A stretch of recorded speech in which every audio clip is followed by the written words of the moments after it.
Hi, Andy McPhee from F.A. Davis.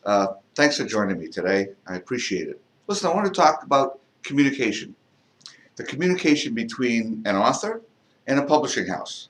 And when I say publishing house, I'm talking about an acquisitions editor or a publisher or a developmental editor, whether the editor works in-house or works at home as a freelancer. But that relationship, that communication relationship, is critical for the success of the development of a book, of the success of the book, really.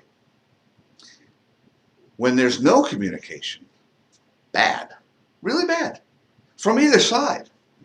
An author who has trouble hearing back from the publishing house gets very frustrated and angry, and I don't really blame them. You know, they're trying to communicate, they're trying to do their part, and they're not getting any support back from the publisher. Not good. Vice versa. Don't ever pronounce it that way, even on camera. Uh, in like fashion, I'll say, the author needs to communicate back to the publisher. Very frustrating for the publisher to be trying to communicate repeatedly with an author and hear nothing back.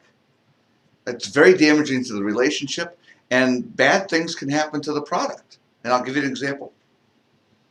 Early on in the process, when it's just the acquisitions person and the author, one of you isn't meeting your replying promptly to communications or not communicating at all, you're going to delay the proposal process. It could be delayed weeks or months. For example, I'm working with an author, let's say, I'm not right now, but let's say I am working with an author who doesn't respond to me. And I'm trying to get her proposal in front of our decision-making body, which we call here the editorial board. And I'm trying to get that proposal in front of them so that they can determine whether or not the book will be a go. And I keep not hearing back from the author, let's say. That's not good. That's not a good sign. I'm going to pull that project until I get more communication with the author. Even if she's on vacation, she, he, whatever, was on vacation, didn't let me know, didn't leave a response, an automatic reply to an email or an outgoing message for calls, what am I going to do with that? So very, very frustrating, and it can kill a project. Later on in the process, you can delay the publication of the book. The publisher has certain goals for when a book should be published.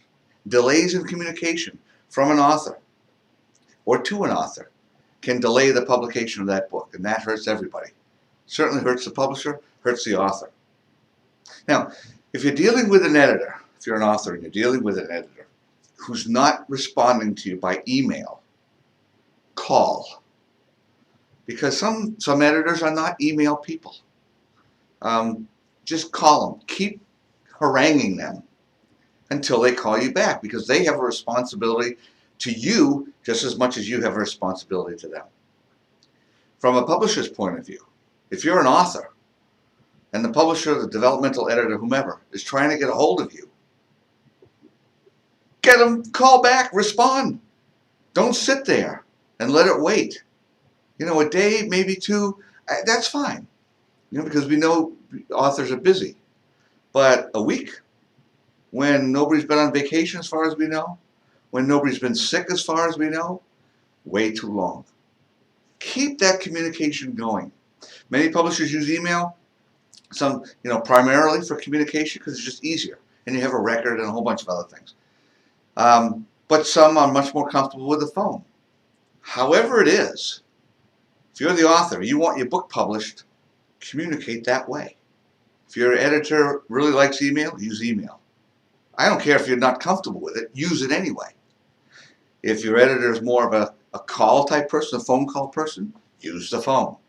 But don't do nothing. Really, communication, absolutely critical, all around. Well, that's enough for me. Have a good day.